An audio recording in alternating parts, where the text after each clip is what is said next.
Bienvenue sur Ultra Mental, le podcast de référence en préparation mentale dans l'univers du trail running. Ici, chaque semaine, je reçois des athlètes, des experts et des passionnés pour des échanges inspirants autour d'un même sujet: comment développer un mental solide, performant et serein sur les sentiers comme dans la vie. Vous trouverez ici des clés concrètes, des histoires puissantes et peut-être même un peu d'inspiration pour repousser vos limites. Moi, c'est Pierre, je suis préparateur mental spécialisé dans les sports d'endurance et j'accompagne les sportifs, mais aussi les entrepreneurs et les dirigeants à aligner leur mental pour performer avec plus de fluidité. Allez, je vous laisse maintenant avec mon invité de la semaine. N'oubliez pas de liker, partager et commenter cette vidéo, c'est super important pour son référencement. Allez, bonne écoute.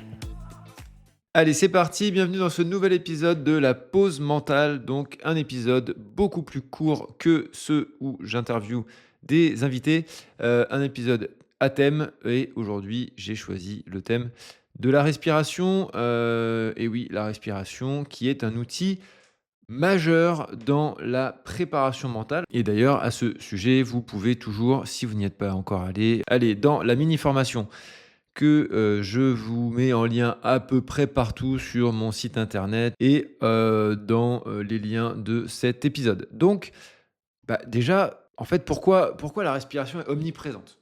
Déjà, parce que ça va réguler énormément de choses, ou ça va en fait avoir un impact sur beaucoup de choses. Et on peut parler de régulation du système nerveux, de gestion et calme des émotions, augmentation de la concentration, renforcement de la résilience mentale, meilleure gestion du stress, augmentation de la clarté mentale, plus de fluidité dans la performance. Bon, bref, on peut aller assez loin avec les bénéfices des techniques de respiration, car il en existe énormément.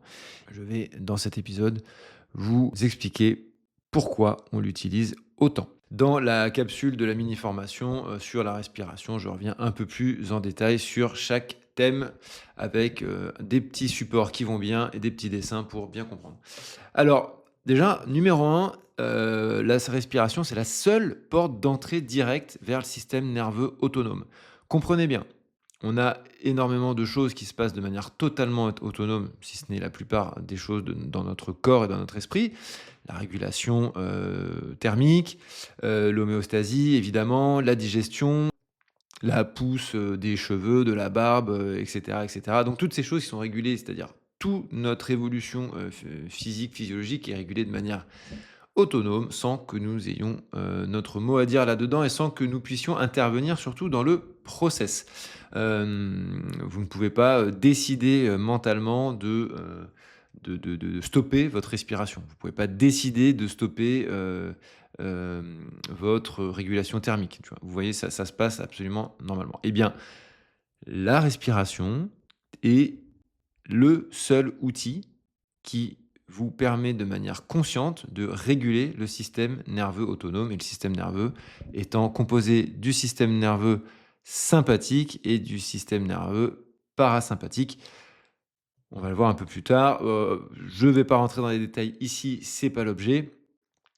J'en parlerai peut-être un peu plus tard, mais simplement, basiquement, le système sympathique, c'est la pédale d'accélération, c'est ce qui va générer le stress, c'est ce qui va être aussi en œuvre quand notre survie est en jeu. Donc, c'est quand même très, très, très, très, très utile. Et le système parasympathique, qui est lui régulateur du calme, de la digestion, la récupération. Bref, c'est votre pédale de frein. Donc ces deux systèmes sont en permanence gérés de manière autonome, mais on peut intervenir dessus grâce justement à la respiration. Donc on ne peut pas dire par exemple à notre cœur de ralentir, on ne peut pas le dire consciemment, mais par la respiration, on peut accélérer les battements de son cœur, accélérer les fréquences ou les diminuer avec quelques exercices de respiration, et cela en 30 secondes, 1-2 minutes. Donc et si on baisse et si on baisse par exemple les battements de son cœur, et bien évidemment, il y a tout un tas de process qui vont se mettre en place. Donc, respiration, c'est le pont entre ce qui est possible de gérer directement. Donc, c'est notre seule porte d'entrée directe. En deux, il est toujours disponible. Pourquoi est-ce qu'il est autant utilisé? Parce qu'il est toujours là. On ne peut pas avoir oublié sa respiration le matin. On n'a donc pas besoin de matériel, pas besoin d'avoir des conditions particulières, pas besoin d'avoir un moment très long pour avoir besoin de s'en occuper ou de s'en servir. On peut oublier sa montre, on peut oublier ses gels, on peut oublier, etc. mais on ne peut pas oublier sa respiration. Donc c'est en fait l'outil le plus fiable en toute situation que vous avez partout. Donc où que vous soyez, vous pouvez vous en servir vraiment tout le temps. En 3, l'effet est immédiat et mesurable. Donc en quelques cycles de respiration, on peut déjà observer une baisse du rythme cardiaque, un relâchement musculaire, une certaine clarté mentale. On peut observer des états de bien-être, de repos. On peut induire une sieste, donc abaisser notre système, faire descendre un petit peu notre système nerveux ou notre niveau de vigilance. Donc voilà, c'est un peu comme si on avait un bouton on-off de notre système nerveux à disposition immédiat. Donc c'est quand même pas rien. En 4, quatrième point important, ça vous offre un ancrage dans le moment présent. Donc là, on peut faire un lien directement avec éventuellement la méditation, la pleine conscience. Ça vous ramène à l'ici et maintenant.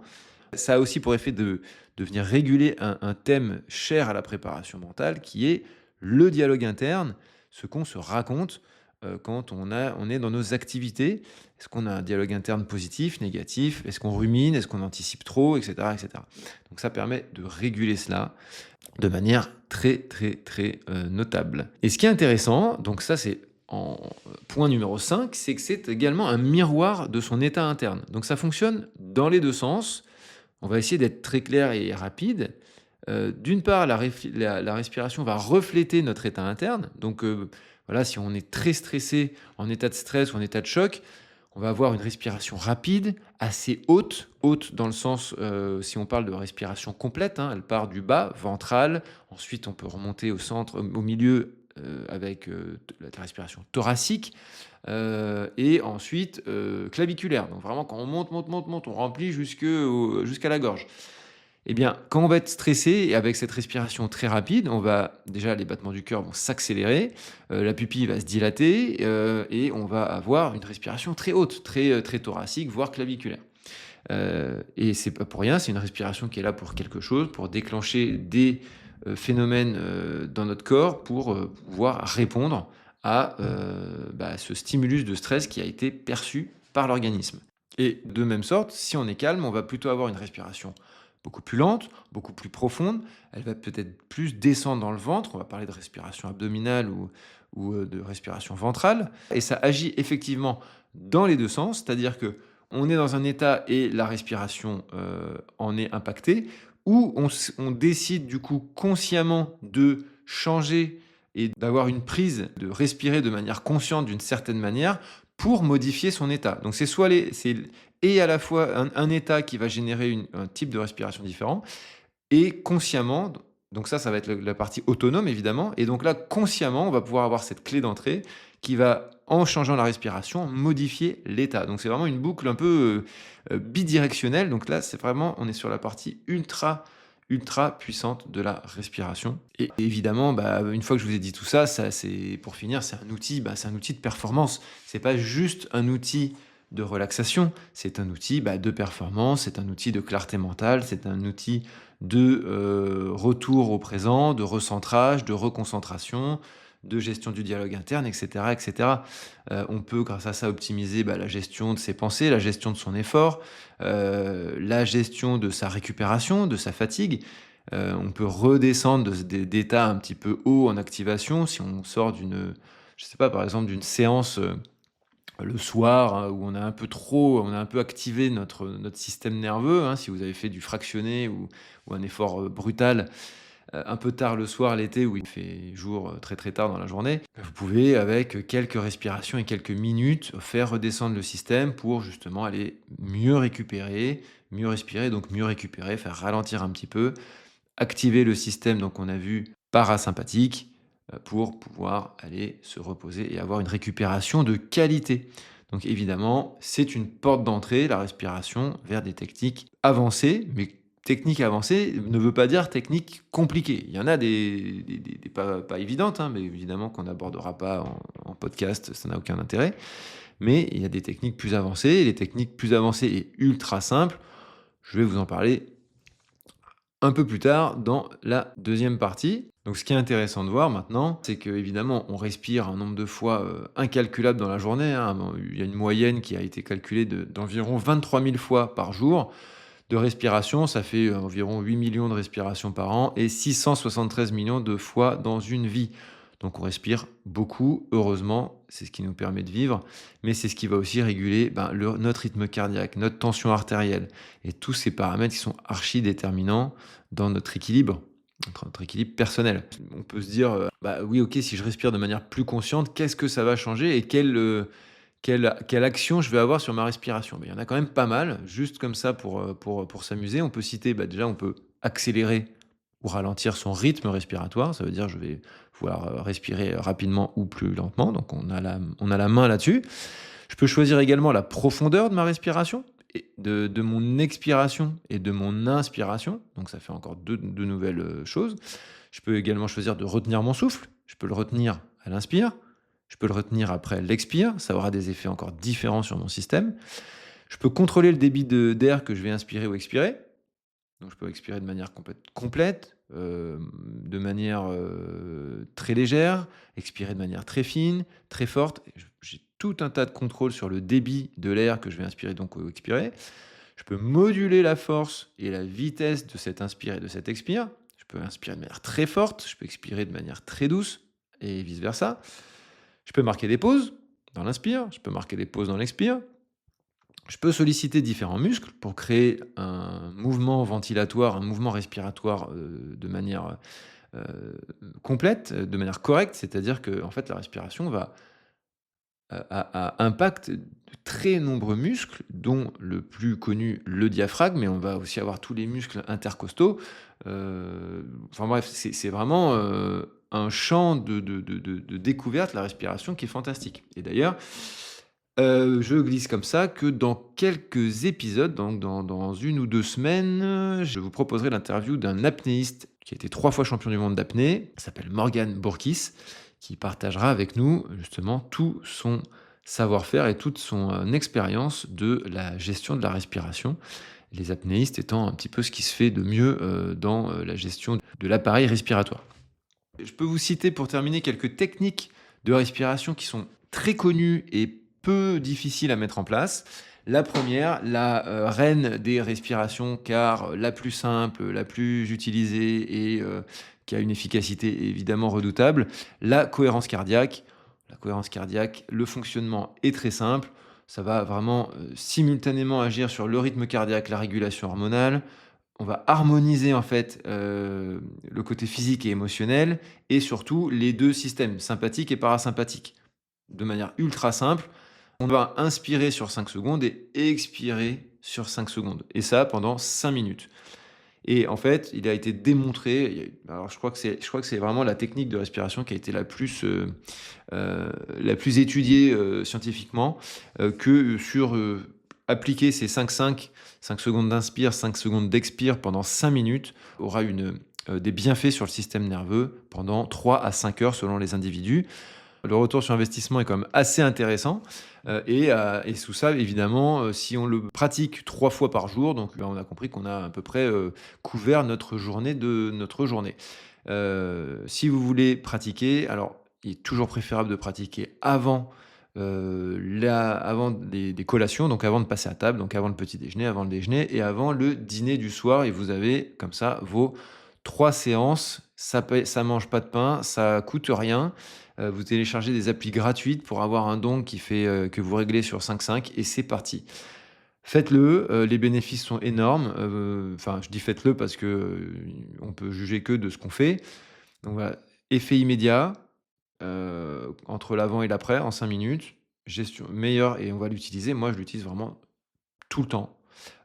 Et je le fais utiliser vraiment quasiment systématiquement à mes coachés pour justement gérer le stress, l'anxiété, avoir un équilibre émotionnel et ça renforce aussi le système immunitaire parce que ça va rééquilibrer tout ça.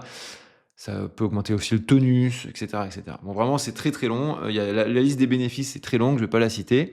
Donc, la cohérence cardiaque. Vous avez aussi très connu la respiration carrée. Donc, la respiration carrée, c'est très puissant, c'est aussi très simple, mais ça demande peut-être un peu plus de technique dans le sens où on va avoir des rétentions.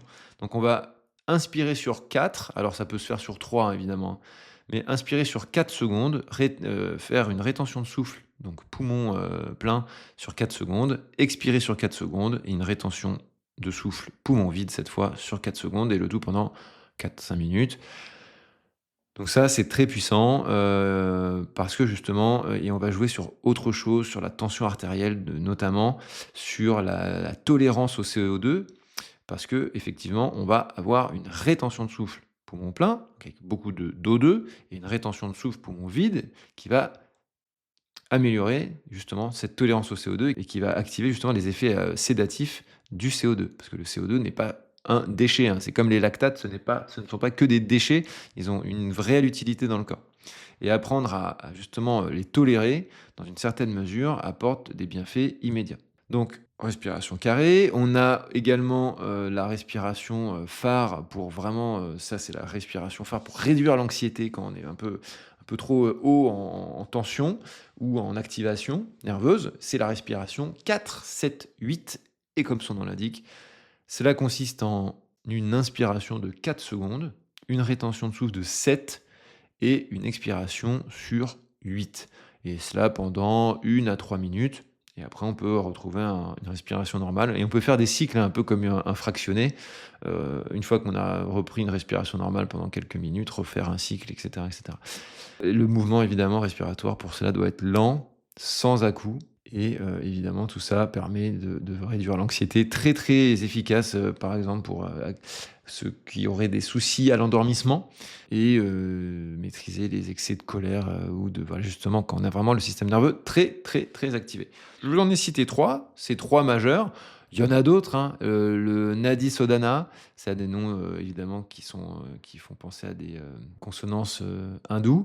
C'est des respirations très puissantes qui visent à dégager les canaux énergétiques. La respiration parachute également, très intéressante. La respiration Wim Hof, rendue célèbre par ce monsieur Wim Hof. Et là aussi, on peut aussi citer la respiration Kapalabhati, qui est aussi utilisée, qui est aussi appelée le crâne qui brille. Donc toutes ces techniques-là sont un peu plus techniques, justement. Si ça vous intéresse, vous avez énormément de vidéos YouTube sur ces sujets-là. Je vous conseille d'aller les regarder et celle-là, ça vous apprendra justement qu'est-ce que ça peut faire et comment ça fonctionne. Voilà pour ce petit module de respiration. On est à peu près à une 20aine de minutes, c'est très bien. Je réduis le temps de ces pauses mentales, c'est l'objet.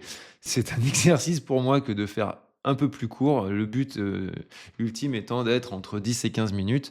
Donc voilà, vous partagez autant de choses en 10-15 minutes, c'est compliqué. Mais on va y arriver. Le but étant pour vous que ce soit un épisode plus facile à écouter par rapport aux épisodes où une semaine sur 2, je reçois des invités et là où on prend plus le temps justement de décortiquer certains thèmes. J'espère que cet épisode sur la respiration vous aura plu. N'hésitez pas à me laisser vos commentaires et qu'on puisse échanger si vous avez des choses à me dire sur ce sujet. Et moi, je vous dis à la semaine prochaine dans un prochain épisode avec un nouvel invité. Salut! Cet épisode est déjà terminé. J'espère qu'il vous a inspiré ou apporté des pistes concrètes d'évolution. Si c'est le cas, merci de laisser 5 étoiles sur votre plateforme d'écoute favorite. C'est un geste simple, mais tellement important pour soutenir ce travail indépendant et continuer de vous proposer des invités de qualité. Si vous souhaitez aller plus loin et optimiser votre préparation mentale, contactez-moi directement via mes différents canaux. Le premier entretien découverte est gratuit. Pour suivre mon actualité, je vous donne rendez-vous sur Instagram et LinkedIn. À la semaine prochaine, dans un prochain épisode d'Ultra Mental.